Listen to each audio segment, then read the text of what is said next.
ಸೌರಾಷ್ಟ್ರೇ ಸೋಮನಾಥಂಚ ಶ್ರೀಶೈಲೆ ಮಲ್ಲಿಕಾರ್ಜುನಂ ಉಜ್ಜಯಿನ್ಯಾಂ ಮಹಾಕಾಳಂ ಓಂಕಾರೇ ಪರಮೇಶ್ವರಂ ಕೇದಾರಂ ಹಿಮವತ್ಪೃಷ್ಟೇ ಢಾಕೀನ್ಯಾಂ ಭೀಮಶಂಕರಂ ವಾರಣಾಸ್ಯಾಂಚ ವಿಶ್ವೇಶ್ವರಂ ತ್ರ್ಯಂಬಕಂ ಗೌತಮೀತಟೆ ವೈದ್ಯನಾಥಂ ಚಿತಾಭೂಮಿ ನಾಗೇಶಂ ದಾರುಕಾವನೆ ಸೇತುಬಂಧಂಚ ರಾಮೇಶಂ ಗುಷ್ಮೇಶಂಚ ಶಿವಾಲಯೇ ದ್ವಾದಶೈತಾನಿ ನಾಮಾನಿ ಪ್ರಾತರುತ್ಥಾಯ ಯಃ ಪಠೇತ್ ಸಪ್ತಜನ್ಮ ಕೃತಂ ಪಾಪಂ ಸ್ಮರೇಣ ವಿನಶ್ಯತಿ.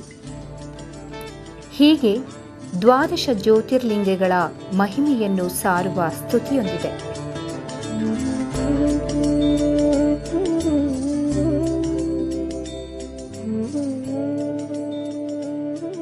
ದೇಶದ ವಿವಿಧ ಭಾಗಗಳಲ್ಲಿ ಇರುವ ದ್ವಾದಶ ಜ್ಯೋತಿರ್ಲಿಂಗಗಳ ದರ್ಶನ ಮಾಡಿದರೆ 7 ಜನ್ಮಗಳ ಪಾಪಗಳು ನಾಶವಾಗುತ್ತವೆ ಎಂಬ ನಂಬಿಕೆ ನಮ್ಮಲ್ಲಿದೆ. ಇವು ಭಕ್ತರ ಶ್ರದ್ಧಾಭಕ್ತಿಯ ಕೇಂದ್ರಗಳು ಕೂಡ ಆಗಿವೆ. ಜೀವನದಲ್ಲಿ ಒಮ್ಮೆಯಾದರೂ ದ್ವಾದಶ ಜ್ಯೋತಿರ್ಲಿಂಗಗಳ ದರ್ಶನ ಮಾಡಬೇಕೆಂಬ ಆಸೆ ಹಲವರಲ್ಲಿ ಇರುವುದು ಸಹಜ. ಓಂ ನಮಃ ಶಿವಾಯ ಎಂಬ ಪಂಚಾಕ್ಷರಿ ಮಂತ್ರ ಪಠಣೆ ಎಲ್ಲ ಪಾಪಗಳನ್ನು ನಿವಾರಣೆ ಮಾಡುವ ಶಕ್ತಿಯನ್ನು ಹೊಂದಿದೆ. ಅಭಿಷೇಕ ಪ್ರಿಯನಾದ ಶಿವ ಭಕ್ತ ಪರಾಧೀನ.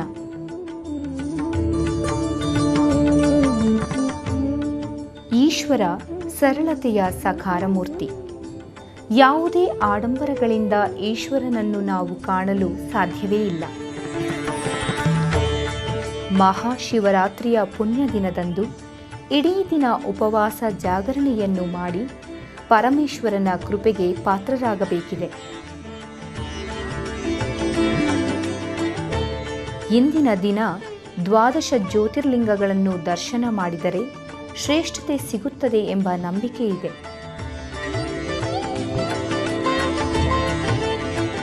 ನಮ್ಮ ವೀಕ್ಷಕರಿಗೂ ದ್ವಾದಶ ಜ್ಯೋತಿರ್ಲಿಂಗಗಳ ದರ್ಶನ ಮಾಡಿಸಬೇಕೆಂಬುದು ನಮ್ಮ ಆಶಯ.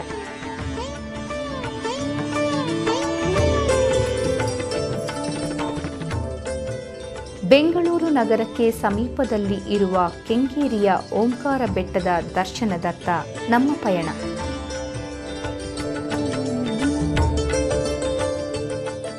ದ್ವಾದಶ ಜ್ಯೋತಿರ್ಲಿಂಗಗಳನ್ನು ಒಂದೇ ಸೂರಿನಡಿ ಹೊಂದಿರುವ ಬೃಹತ್ ದೇವಾಲಯ ಬೆಂಗಳೂರಿನಲ್ಲಿದೆ.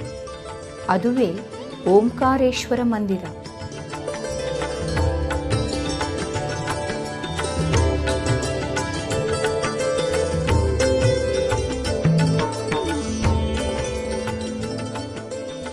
ಬೆಂಗಳೂರು ಮೈಸೂರು ರಸ್ತೆಯ ಓಂಕಾರೇಶ್ವರ ಬೆಟ್ಟದಲ್ಲಿ ಇರುವ ಈ ಮಂದಿರ ಬೆಂಗಳೂರಿಗೆ ಒಂದು ಮುಕುಟವೆಂದೇ ಹೇಳಬಹುದು.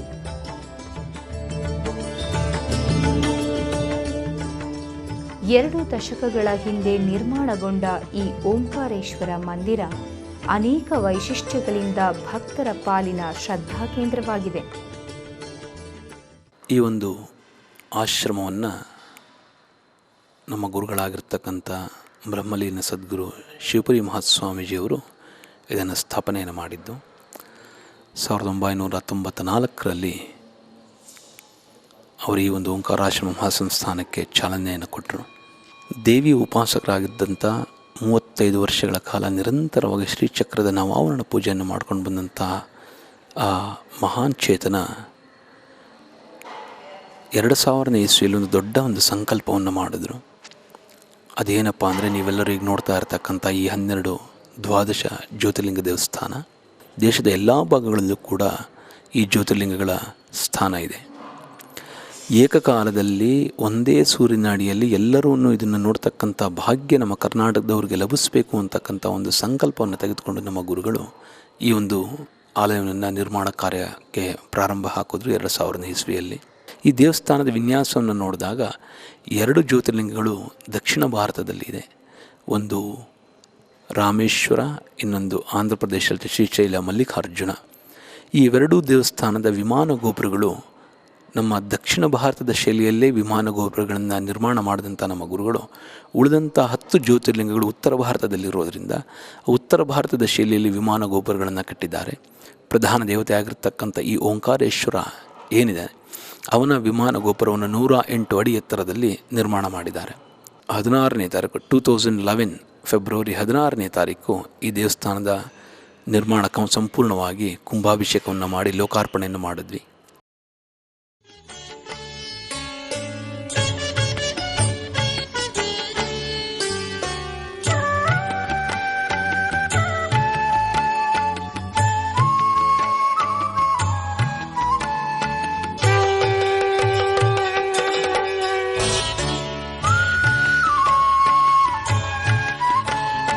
ಶಂಭೋ ಮಹಾದೇವ ಅಂಬಾ ಮನೋಭಾವ ಬ್ರಹ್ಮಾದಿಸುರ ಶ್ರೇಷ್ಠ ಸಂಪೂಜ್ಯ ನೀನೇ. ಈಶ ತತ್ಪುರುಷಸ್ಯ ಪಂಚಾಸ್ಯ ನೀನೇ, ಈಶ್ವರೀ ಹೃದಯೇಶ ಫಣಿಭೂಷ ನೀನೇ. ಶಂಭೋ ಮಹಾದೇವ ಅಂಬಾ ಮನೋಭಾವ ಬ್ರಹ್ಮಾದಿಸುರ ಶ್ರೇಷ್ಠ ಸಂಪೂಜ್ಯ ನೀನೇ.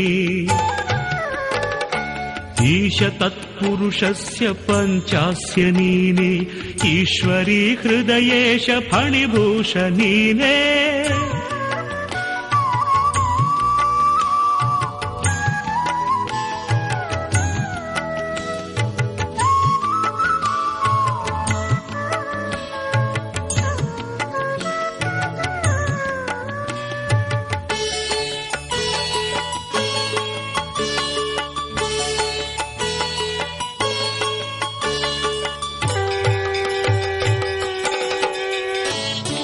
ರಾವಣನು ಉಗ್ರ ತಪ ಮಾಡಿದ ವೇಳೆ ಆತ್ಮದ ಲಿಂಗವನು ತಂದವನು ನೀನೇ. ರಾವಣನು ಉಗ್ರ ತಪ ಮಾಡಿದ ವೇಳೆ ಆತ್ಮದ ಲಿಂಗವನು ತಂದವನು ನೀನೇ. ಗಣಪತಿಯು ಆ ಲಿಂಗ ಭೂಮಿಗಿಡೋ ವೇಳೆ ಗೋಕರ್ಣ ಕ್ಷೇತ್ರದಲ್ಲಿ ನೆಲೆಸಿದವ ನೀನೇ. ಶಂಭೋ ಮಹಾದೇವ ಅಂಬಾ ಮನೋಭಾವ ಬ್ರಹ್ಮಾದಿಸುರ ಶ್ರೇಷ್ಠ ಸಂಪೂಜ್ಯ ನೀನೇ. ಈಶ ತತ್ಪುರುಷಸ್ಯ ಪಂಚಾಸ್ಯ ನೀನೇ, ಈಶ್ವರೀ ಹೃದಯೇಶ ಫಣಿಭೂಷ ನೀನೇ.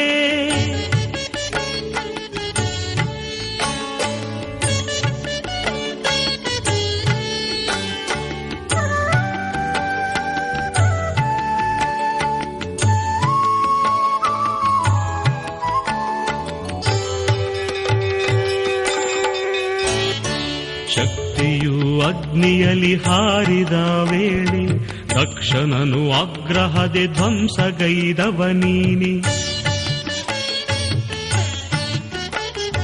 ಶಕ್ತಿಯು ಅಗ್ನಿಯಲ್ಲಿ ಹಾರಿದ ವೇಳೆ ದಕ್ಷನನು ಆಗ್ರಹದೆ ಧ್ವಂಸಗೈದವ ನೀನೆ. ಕಾಮನನು ಕೋಪದಲ್ಲಿ ದಹಿಸಿದವ ನೀನೆ, ಗಿರಿಜಯನು ಪ್ರೀತಿಯಲ್ಲಿ ವರಿಸಿದವ ನೀನೆ. ಶಂಭೋ ಮಹಾದೇವ ಅಂಬಾ ಮನೋಭಾವ ಬ್ರಹ್ಮಾದಿಸುರ ಶ್ರೇಷ್ಠ ಸಂಪೂಜ್ಯ ನೀನೇ. ಈಶ ತತ್ಪುರುಷಸ್ಯ ಪಂಚಾಸ್ಯ ನೀನೇ, ಈಶ್ವರೀ ಹೃದಯೇಶ ಫಣಿಭೂಷ ನೀನೇ.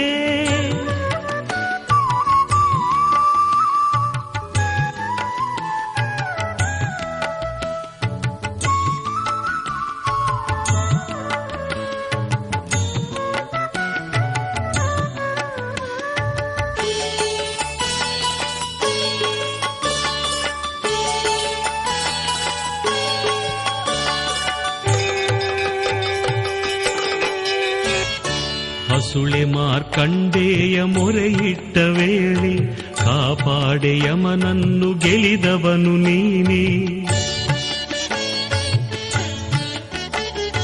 ಹಸುಳೆ ಮಾರ್ಕಂಡೇಯ ಮೊರೆಯಿಟ್ಟ ವೇಳೆ ಕಾಪಾಡೆ ಯಮನನ್ನು ಗೆಲಿದವನು ನೀನೆ. ಕಡಲನ್ನು ಶ್ರೀರಾಮ ದಾಟುವ ವೇಳೆ ವರ ನೀಡಿ ಶಿವರಾಮ ಆದವನು ನೀನೆ. ಶಂಭೋ ಮಹಾದೇವ ಅಂಬಾ ಮನೋಭಾವ ಬ್ರಹ್ಮಾದಿಸುರ ಶ್ರೇಷ್ಠ ಸಂಪೂಜ್ಯ ನೀನೇ. ಈಶ ತತ್ಪುರುಷಸ್ಯ ಪಂಚಾಸ್ಯ ನೀನೇ, ಈಶ್ವರೀ ಹೃದಯೇಶ ಫಣಿಭೂಷ ನೀನೇ. ಶಂಭೋ ಮಹಾದೇವ ಅಂಬಾ ಮನೋಭಾವ ಬ್ರಹ್ಮಾದಿಸುರ ಶ್ರೇಷ್ಠ ಸಂಪೂಜ್ಯ ನೀನೇ. ಈಶ ತತ್ಪುರುಷಸ್ಯ ಪಂಚಾಸ್ಯ ನೀನೇ, ಈಶ್ವರೀ ಹೃದಯೇಶ ಫಣಿಭೂಷ ನೀನೇ.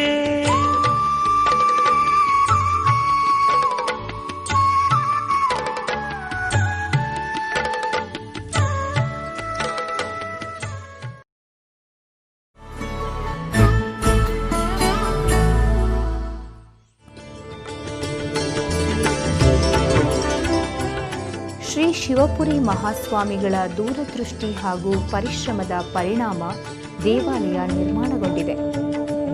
12 ಜ್ಯೋತಿರ್ಲಿಂಗಗಳ ದರ್ಶನ ಇಲ್ಲಿ ನಮಗೆ ಸಿಗುತ್ತದೆ.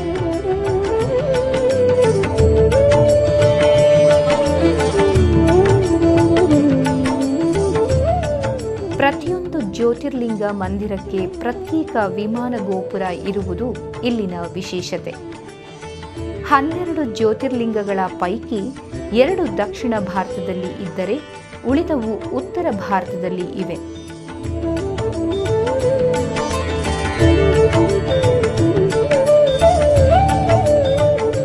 ದಕ್ಷಿಣ ಭಾರತದಲ್ಲಿನ ದೇವಾಲಯ ಹಾಗೂ ಉತ್ತರ ಭಾರತದ ದೇವಾಲಯಗಳ ಮಾದರಿಯಲ್ಲೇ ವಿಮಾನ ಗೋಪುರಗಳನ್ನು ಕಾಣುತ್ತೇವೆ.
ಇಲ್ಲಿನ ಪ್ರಧಾನ ದೇವತೆ ಓಂಕಾರೇಶ್ವರ. ಈ ಜ್ಯೋತಿರ್ಲಿಂಗವು 6 ಅಡಿ ಎತ್ತರ ಇದ್ದು ಮಧ್ಯದಲ್ಲಿ ಸ್ಫಟಿಕದ ಶ್ರೀಯಂತ್ರವಿದೆ. ಇದಕ್ಕೆ ನಿರ್ಮಿಸಿರುವ ವಿಮಾನ ಗೋಪುರ 100 ಅಡಿ ಎತ್ತರ ಇದೆ.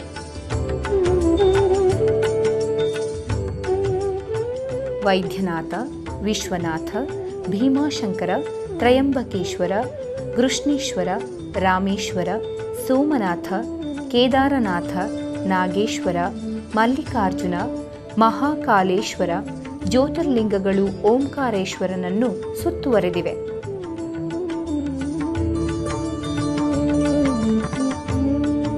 ಎಲ್ಲ ಜ್ಯೋತಿರ್ಲಿಂಗಗಳ ಶಿಲೆಗಳನ್ನು ನರ್ಮದಾ ನದಿ ತೀರದಿಂದ ತರಲಾಗಿದೆ. ಇವುಗಳನ್ನು ಬಾಣಲಿಂಗಗಳೆಂದೇ ಕರೆಯಲಾಗುತ್ತದೆ.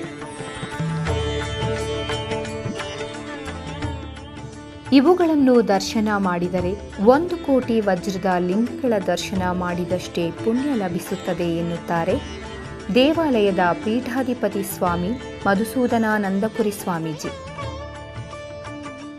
ಈ ಒಂದು ಜ್ಯೋತಿರ್ಲಿಂಗಗಳೆಲ್ಲವೂ ಕೂಡ ನಾವು ತಂದಿರತಕ್ಕಂಥ ಶಿವಲಿಂಗಗಳು ನರ್ಮದಾ ನದಿಯಿಂದ ತಂದಿರತಕ್ಕಂಥದ್ದು. ಅದನ್ನು ಬಾಣಲಿಂಗ ಅಂತ ಹೇಳ್ತೀವಿ. ಈ ಬಾಣಲಿಂಗ ಏನಪ್ಪ ಅಂತಂದರೆ, ಪುರಾಣದ ಆಧಾರದ ಪ್ರಕಾರ 3 ಲೋಕಗಳಲ್ಲೂ ಅತಿ ಉತ್ಕೃಷ್ಟವಾಗಿರ್ತಕ್ಕಂಥ ಯಾವುದಾದ್ರು ಶಿವಲಿಂಗಗಳಿದೆ ಅಂದರೆ ಬಾಣಲಿಂಗ ಅಂತಕ್ಕಂಥದ್ದನ್ನು ಪುರಾಣ ಮಾತನಾಡುತ್ತೆ.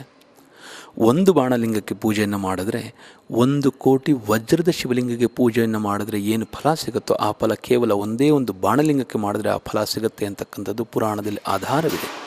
ನೀವು 12 ಜ್ಯೋತಿರ್ಲಿಂಗಗಳನ್ನು ಏಕಕಾಲದಲ್ಲಿ ದರ್ಶನ ಮಾಡಿದಾಗ ನಿಮಗೆ 13,000ಕ್ಕೂ ಮಿಗಿಲಾಗಿ ಈ ಒಂದು ಸ್ಥಳದಲ್ಲಿ ಬಾಣಲಿಂಗಗಳ ದರ್ಶನವನ್ನು ಮಾಡಿದಂಥ ಫಲ ನಿಮಗೆ ಸಿಗುತ್ತೆ. ಜೊತೆಗೆ ಇಲ್ಲಿ ಈ ದೇವಸ್ಥಾನದ ವೈಶಿಷ್ಟ್ಯತೆ ಏನಪ್ಪ ಅಂತಂದರೆ, ಈಶ್ವರ ಪ್ರತಿಯೊಂದು ಜ್ಯೋತಿರ್ಲಿಂಗನೂ ಕೂಡ ಶಕ್ತಿ ಸಹಿತನಾಗಿ ಇಲ್ಲಿ ಸ್ಥಾಪನೆಗೊಂಡಿದ್ದಾನೆ. ಈ ಪ್ರಧಾನವಾಗಿ ನೀವು ನೋಡ್ತಾ ಇರ್ತಕ್ಕಂಥ ಓಂಕಾರೇಶ್ವರನ ಮುಂಭಾಗದಲ್ಲಿ ಆ ಶಕ್ತಿಯ ಸ್ವರೂಪವಾಗಿ ನಾವು ಶ್ರೀಚಕ್ರವನ್ನು ಸ್ಥಾಪನೆಯನ್ನು ಮಾಡಿದ್ದೇವೆ. ಬಹುಶಃ ಈಶ್ವರನ ದೇವಸ್ಥಾನದಲ್ಲಿ, ಈಶ್ವರನ ಮುಂಭಾಗದಲ್ಲಿ ಶ್ರೀಚಕ್ರ ಸ್ಥಾಪನೆ ಕೇವಲ ಭಾರತಾದ್ಯಂತ ಇದೊಂದೇ ದೇವಸ್ಥಾನದಲ್ಲಿ ನೀವು ನೋಡಲಿಕ್ಕೆ ಸಾಧ್ಯ. ಬೇರೆ ಕಡೆ ಎಲ್ಲೂ ಶ್ರೀಚಕ್ರದ ಸ್ಥಾಪನೆ ಈಶ್ವರನ ಮುಂದೆ ಎಲ್ಲೂ ಇರಲಿಕ್ಕಿಲ್ಲ. ಈ 12 ಜ್ಯೋತಿರ್ಲಿಂಗಗಳ ಮುಂಭಾಗದಲ್ಲೂ ಕೂಡ ಶ್ರೀಚಕ್ರದ ಸ್ಥಾಪನೆ ಇದೆ.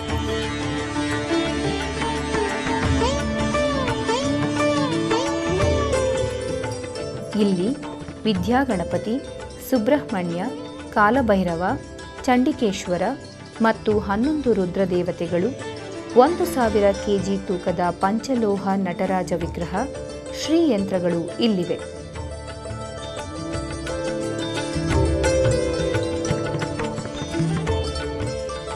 ಓಂಕಾರೇಶ್ವರ ಬೆಟ್ಟದ ವಿಶೇಷಗಳಲ್ಲಿ ಒಂದು ಮತ್ಸ್ಯನಾರಾಯಣ ದೇಗುಲ ಇರುವುದು.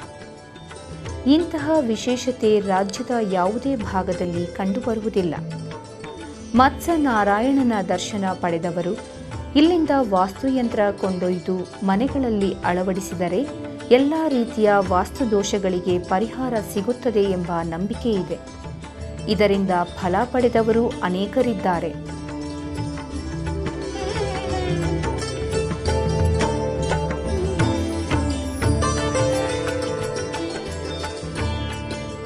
ವನದುರ್ಗಾದೇವಿ ಇಲ್ಲಿ ನೆಲೆಸಿರುವುದರಿಂದ ಶಕ್ತಿ ದೇವತೆ ಸಂಚರಿಸುವ ತಾಣವೆಂದೇ ಭಕ್ತರ ನಂಬಿಕೆ. ಶ್ರೀ ಕ್ಷೇತ್ರದ ರಕ್ಷಣೆ ಮತ್ತು ಅಭಿವೃದ್ಧಿಯ ಹೊಣೆಯನ್ನು ತಾಯಿಯೇ ವಹಿಸಿಕೊಂಡಿದ್ದಾಳೆ. ಮಹಾಗಣಪತಿ, ನಾಗದೇವತೆ ಹಾಗೂ ಮುನೇಶ್ವರ ಸ್ವಾಮಿ ಕೂಡ ಇಲ್ಲಿ ನೆಲೆಸಿದ್ದಾರೆ.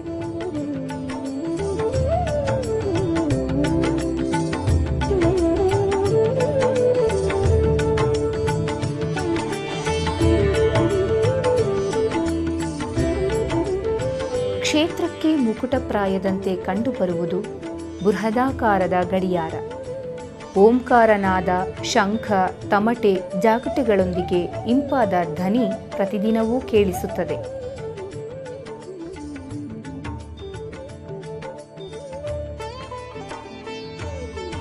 HMT ಸಂಸ್ಥೆ ನಿರ್ಮಿಸಿರುವ ಈ ಗಡಿಯಾರ ಲಂಡನ್ನಿನ ಬಿಗ್ ಬೆಲ್ಗಿಂತ ದೊಡ್ಡದು. ಇಲ್ಲಿನ ಮತ್ತೊಂದು ಆಕರ್ಷಣೆ ಓಂಕಾರ್ ಹಿಲ್ಸ್ ತುದಿಯಲ್ಲಿರುವ ವಿಶಾಲ ಮಂಟಪ. ಇಲ್ಲಿಂದ ಬೆಂಗಳೂರಿನ ಬಹುತೇಕ ಭಾಗಗಳ ಪ್ರಕೃತಿ ಸೌಂದರ್ಯವನ್ನು ಸವಿಯಬಹುದು.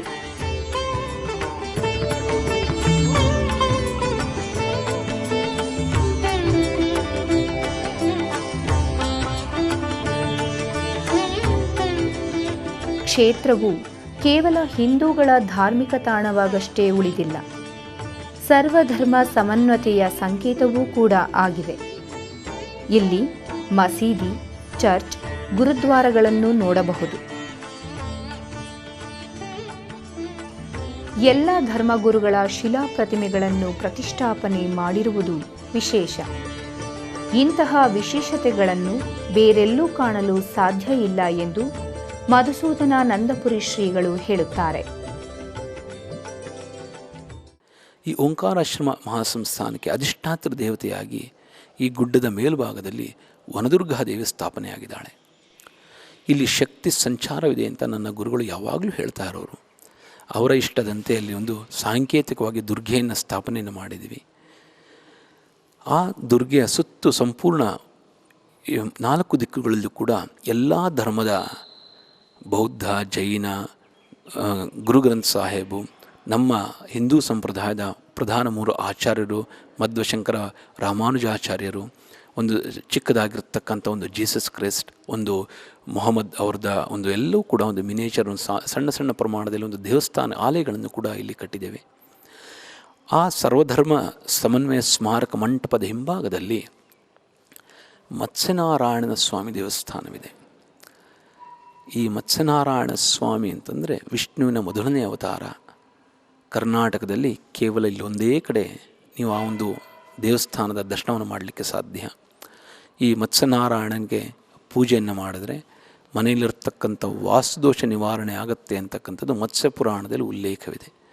ಯಾರು ಮತ್ಸ್ಯನಾರಾಯಣನಿಗೆ ಪೂಜೆ ಪುನಸ್ಕಾರಗಳನ್ನು ಮಾಡ್ತಾರೋ, ಮತ್ಸ್ಯಯಂತ್ರವನ್ನು ತೆಗೆದುಕೊಂಡೋಗಿ ಮನೆಯಲ್ಲಿ ಸ್ಥಾಪನೆಯನ್ನು ಮಾಡ್ತಾರೋ ಆ ವಾಸ್ತುದೋಷ ನಿವಾರಣೆ ಆಗುತ್ತೆ ಅಂತಕ್ಕಂಥದ್ದು ಪ್ರತೀತಿ. ಹಾಗೆ ಈ ಒಂದು ಆಶ್ರಮದಲ್ಲಿ ಈ ದೇವಸ್ಥಾನದ ಮುಂಭಾಗದಲ್ಲಿರತಕ್ಕಂಥ ಯಾಗಶಾಲೆಯಲ್ಲಿ ಪ್ರತಿ ಅಮಾವಾಸ್ಯೆಯ ದಿನ ಮೃತ್ಯುಂಜಯ ಹೋಮ ನಡೀತಾ ಇದೆ. ಯಾರೇ ರೋಗಗಳಿಂದ ನರಳುತ್ತಾ ಇರತಕ್ಕಂಥ ವ್ಯಕ್ತಿ ಅವರ ಹೆಸರಿನಲ್ಲಿ ವೈದ್ಯೇಶ್ವರನಾಗಿರ್ತಕ್ಕಂಥ ಈ ಜ್ಯೋತಿರ್ಲಿಂಗಕ್ಕೆ ಗಂಗೆಯಿಂದ ಅಭಿಷೇಕಾದಿಗಳನ್ನು ಮಾಡಿ ಅವರ ಹೆಸರಿನಲ್ಲಿ ಮೃತ್ಯುಂಜಯ ಹೋಮ ನಿರಂತರವಾಗಿ ನಡ್ಕೊಂಡು ಬರ್ತಾ ಇದೆ ಪ್ರತಿ ಅಮಾವಾಸ್ಯೆ. ಜೊತೆಗೆ ಪ್ರತಿಯ ಹುಣ್ಣಿಮೆ ದಿನ ಸಾಮೂಹಿಕವಾಗಿ ಚಂಡೀಯಾಗವನ್ನು ನಡ್ಕೊಂಡು ಹೋಗ್ತಾ ಇದೆ. ಪ್ರತಿಯ ಹುಣ್ಣಿಮೆ ದಿನ ಚಂಡೀಯಾಗ ನಡೆಯುತ್ತೆ, ಪ್ರತಿ ಅಮಾವಾಸ್ಯೆ ದಿನ ಮೃತ್ಯುಂಜಯ ಹೋಮ ನಡ್ಕೊಂಡು ಬರ್ತಾ ಇದೆ. ಪ್ರತಿ ಪಕ್ಷದ ಒಂದು ಮಾಸದಲ್ಲಿ 2 ಪಕ್ಷಗಳು, ಶುಕ್ಲ ಪಕ್ಷ ಹಾಗೂ ಕೃಷ್ಣ ಪಕ್ಷ. ಪ್ರತಿ ಪಕ್ಷದ ತ್ರಯೋದಶಿಯ ಸಾಯಂಕಾಲ ಇಲ್ಲಿ ಪ್ರದೋಷ ಪೂಜೆ ನೆರವೇರುತ್ತೆ.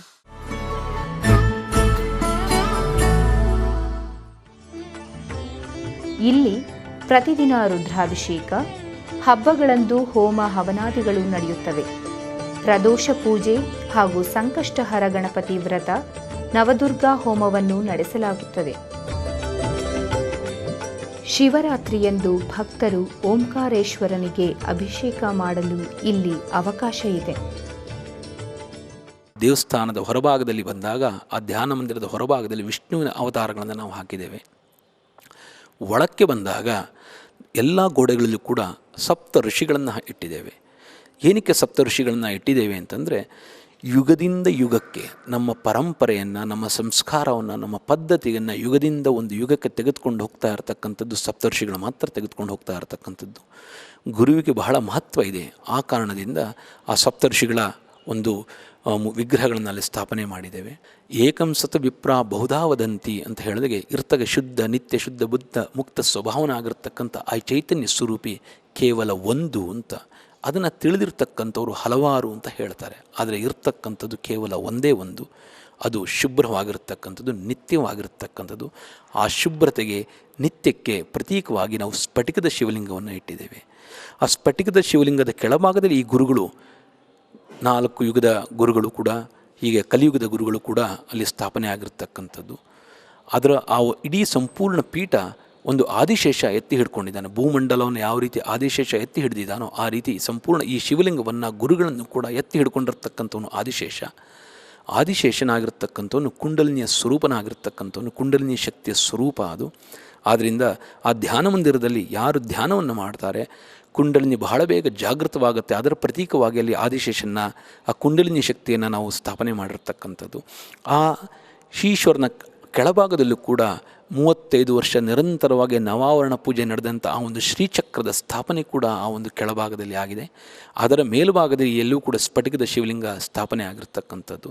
ಬಹಳ ವೈಶಿಷ್ಟ್ಯಮಯವಾಗಿರ್ತಕ್ಕಂಥ ಈ ಒಂದು ಧ್ಯಾನ ಮಂದಿರವನ್ನು ನೀವು ಹೊರಭಾಗದಿಂದ ನೋಡಿದಾಗ ಜೈನ ಮಂದಿರದ ಥರ ಕಾಣುತ್ತೆ. ಮೇಲುಭಾಗದ ನೀವು ಛಾವಣಿಯನ್ನು ನೋಡಿದಾಗ ಬುದ್ಧಿಸ್ಟ್ ಅವರ ಪಗೋಡಾ ಸ್ಟೈಲ್ನಲ್ಲಿ ಈ ಒಂದು ಛಾವಣಿ ಕೂಡ ಬಂದಿದೆ. ಮತ್ಸ್ಯನಾರಾಯಣ ಸ್ವಾಮಿ ದೇವಸ್ಥಾನಕ್ಕೆ ಹೋಗೋ ಸಮಯದಲ್ಲಿ ಬಲಭಾಗದಲ್ಲಿ ಒಂದು ಮಂಗಳ ಗಣಪತಿ ಇದೆ. ಆ ಗಣಪತಿಗೆ ನಾವೆಲ್ಲವೂ ಕೂಡ ಕೇಸರಿ ಹಾಗೂ ಬೆಣ್ಣೆಯನ್ನು ಹಚ್ಚಿಟ್ಟಿದ್ದೇವೆ. ಈ ಮಂಗಳ ಗ್ರಹದ ದೋಷ ಇರತಕ್ಕಂಥ ವ್ಯಕ್ತಿಗೆ ಆ ಗಣಪತಿಗೆ ಯಾರು ಕೇಸರಿಯನ್ನು ಹಾಗೂ ಬೆಣ್ಣೆಯನ್ನು ಅವರ ಕೈಯಾರೆ ಹಚ್ಚಬೇಕು, ಯಾರು ಪುರೋಹಿತರು ಅದಕ್ಕೆ ಯಾರೂ ಇಲ್ಲ, ಅವರೇ ಬಂದು ಅವರೇ ಪೂಜೆ ಮಾಡಿ ಹೋಗ್ತಕ್ಕಂಥ ಒಂದು ಪದ್ಧತಿ ಇಲ್ಲಿದೆ. ಮಂಗಳ ಗಣಪತಿ ಅಂತಕ್ಕಂಥದ್ದು ಬಹುಶಃ ಕೇಸರಿ ಗಣಪತಿ ನಮ್ಮ ಕರ್ನಾಟಕದಲ್ಲಿ ಬೇರೆ ಜಾಗದಲ್ಲಿ ಇಲ್ಲ. ಹಲವಾರು ಜನರಿಗೆ ಇಲ್ಲಿ ಬಂದು ಮಂಗಳ ದೋಷ ನಿವಾರಣೆ ಆಗ್ತಾ ಇದೆ. ಹಲವಾರು ಜನರು ಬಂದು ಕಾಯನ್ನು ಅದಕ್ಕೆ ಒಲಿಸ್ಬಿಟ್ಟು ತಮ್ಮ ದೋಷಗಳನ್ನು ನಿವಾರಣೆ ಮಾಡ್ಕೊಂಡು ಹೋಗ್ತಾ ಇದ್ದಾರೆ. ಈ ದೇವಸ್ಥಾನ ನಮ್ಮಲ್ಲಿಂದ 30 ಕಿಲೋಮೀಟ್ರ್ ಇದೆ. ದೇವಸ್ಥಾನ ಭಾಳ ಚೆನ್ನಾಗಿದೆ. ನಾವು ಫಸ್ಟ್ ಟೈಮ್ ಬಂದು ನೋಡ್ತಾ ಇರೋದು. ಬೇರೆ ಲಿಂಗಗಳನ್ನ ನೋಡ್ಕೊಂಬಂದಿದ್ದೀನಿ, ನಾರ್ತು ಸೌತ್ ಎಲ್ಲ. ಇದು ಅದೇ ಥರ ಭಾಳ ಚೆನ್ನಾಗಿದೆ. ಇಲ್ಲೇ ಬಂದು ನೋಡಿಕೊಂಡು ಭಾಳ ಉತ್ತಮ ದರ್ಶನ ಮಾಡ್ಕೊಂಡು ಒಳ್ಳೆಯದು. ಇಂಡಿಯಾದಲ್ಲಿರೋ ಎಲ್ಲ ಜ್ಯೋತಿರ್ಲಿಂಗಗಳು ಸುತ್ತೋದಕ್ಕಿಂತ ಇಲ್ಲಿ ಒಂದು ಸಲ ಬಂದು ಹೋದರೆ ಎಲ್ಲ ದೇವಸ್ಥಾನಗಳನ್ನು ನೋಡಿದಾಗ ಮನಸ್ಸಿಗೆ ಸಂತೋಷವಾಗುತ್ತೆ. ನಾವು ಈ ಓಂಕಾರೇಶ್ವರ ದೇವಸ್ಥಾನ ಆದಾಗ ಸುಮಾರು ಸಾರಿ ಬಂದು ಹೋಗ್ತಾ ಇದ್ದೇವೆ. ನಮಗೆ ಇಲ್ಲಿ ಬಂದಾಗ ಒಂಥರ ಮನಸ್ಸಿಗೆ ಶಾಂತಿ ಸಿಗುತ್ತೆ. ಇವತ್ತು ಬಂದು 12 ಜ್ಯೋತಿರ್ಲಿಂಗೇಶ್ವರಗಳಿಗೂ ಅರ್ಚನೆ ಮಾಡಿದಾಗ ಒಂಥರ ರೋಮಾಂಚನವಾಯಿತು. ಒಂಥರ ಮನಸ್ಸಿಗೆ ಒಂಥರ ಶಾಂತಿ ಸಮಾಧಾನ ಸಿಗುತ್ತೆ. ಇಲ್ಲಿ ಆಗಾಗಲೇ ಬರ್ತಾ ಇರ್ತೀವಿ. ಪ್ರತಿ ಶಿವರಾತ್ರಿಗೆ ನಾವು ತಪ್ಪದೇ ಬಂದು ದೇವ್ರ ದರ್ಶನ ಪಡ್ಕೊಂಡು ಹೋಗ್ತೀವಿ. ನಿಮಗೂ ಆ ದೇವರು ಒಳ್ಳೇದು ಮಾಡ್ತಾನೆ. ಖಂಡಿತ ಎಲ್ಲರೂ ಬನ್ನಿ ಅಂತ ನನ್ನ ಆಶಯ. ವಿಶ್ವದಲ್ಲೇ ಇದು ಒಂದು ನಂಬರ್ 1 ದೇವಸ್ಥಾನ ಆಗಬೇಕು. ದೊಡ್ಡ ಇನ್ನೂ ಬೃಹತ್ಕಾರವಾಗಿ ಬೆಳೆದು ಭಕ್ತರು ಬಂದು ತಮ್ಮ ಆಸೆಗಳನ್ನ ಈಡೇರಿಸ್ಕೊಂಡು ದೇವರ ಆಶೀರ್ವಾದ ಪಡ್ಕೊಂಡು ಹೋಗಲಿ ಅಂತೇಳಿ ಕೇಳ್ಕೊಂಡೆ.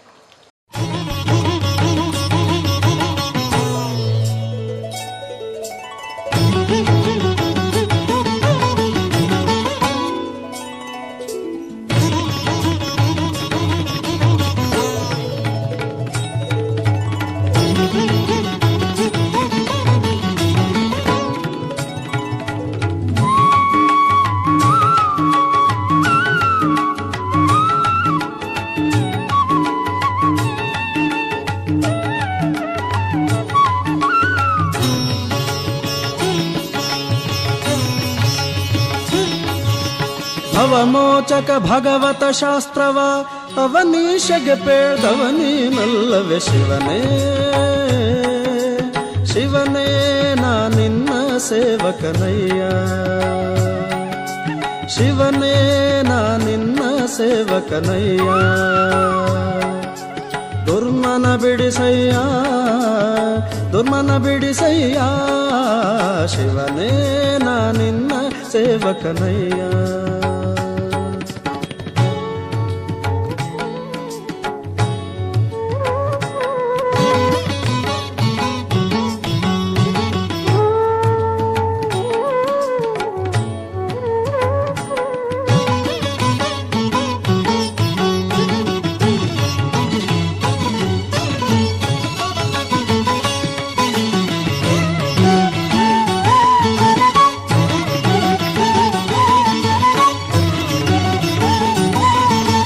ವೈಕಾರಿಕ ತೈಜಸ ತಾಮಸವೆಂಬ ತ್ರೈತತ್ವಗಳೆಂಬ ಸಾಕಾರಿ ಶಾರ್ವರಿಧವಧರ ಸಾಂಬ ಸುರಪಾದ್ಯರ ಬಿಂಬ ಸುರಪಾದ್ಯರ ಬಿಂಬ.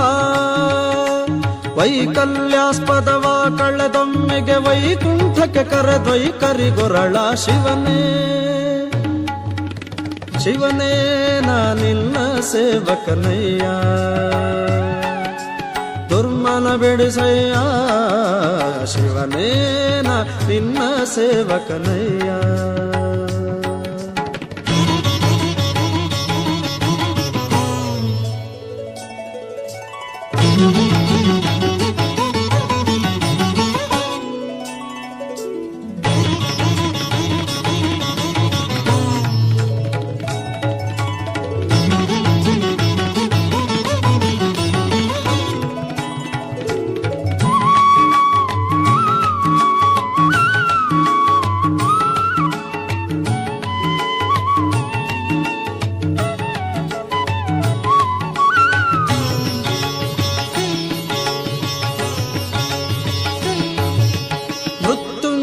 ಜಯ ಮುಪ್ಪುರ ಹರ ಮಹದೇವ ದೇವರ್ಕಳ ಕಾವ ಸ್ತುತ್ಯ ದ್ರಿಜದಿತಿಜ ತತಿವನದಾವ ದುರಿತಾಂಬುಧಿನಾವ ಕೃತ್ತಿವಾಸಯನ್ನತ್ಯಪರಾಧಗಳೆತ್ತೆಣಿಸದೆ ಕೃತಕೃತ್ಯನ ಮಾಡೈ ಶಿವನೇ ಶಿವನೇ ನಾನಿಲ್ಲ ಸೇವಕನಯ್ಯ ಶಿವನೇ ನಾನಿಲ್ಲ ಸೇವಕನಯ್ಯ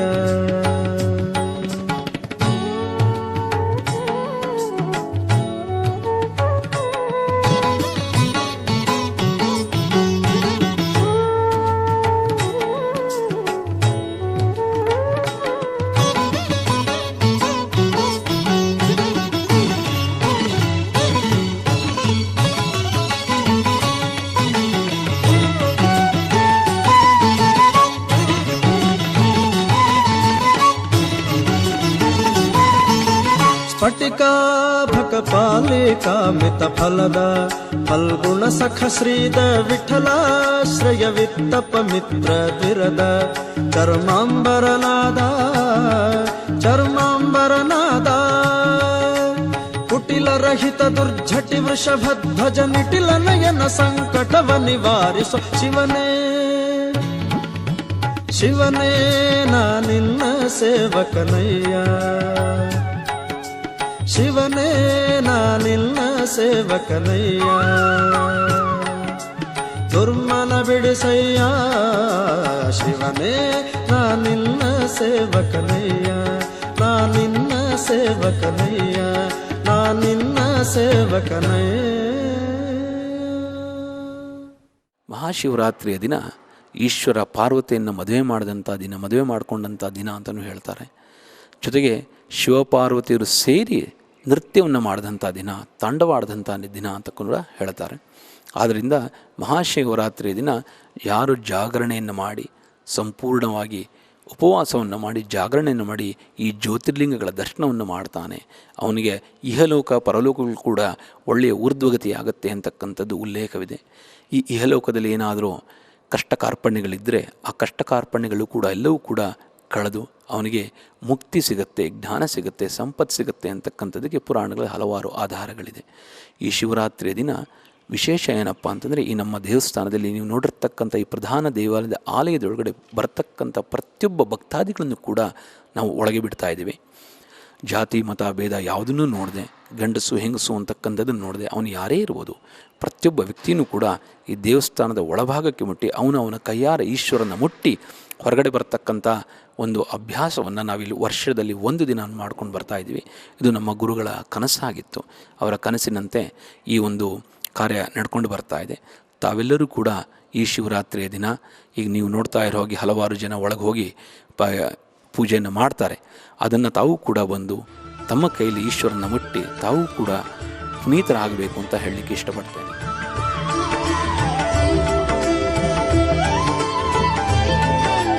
ಅಜ್ಞಾನದ ಅಂಧಕಾರವನ್ನು ತೊಲಗಿಸಿ ಸತ್ಯದ ಜ್ಞಾನದ ಬೆಳಕನ್ನು ನೀಡುವ ಸಂಕೇತವೇ ಶಿವ. ಓಂ ಎಂಬ ಒಂದಕ್ಷರದಲ್ಲಿ ಇಡೀ ಭೂಮಂಡಲದ ಸತ್ಯವೇ ಅಡಗಿದೆ.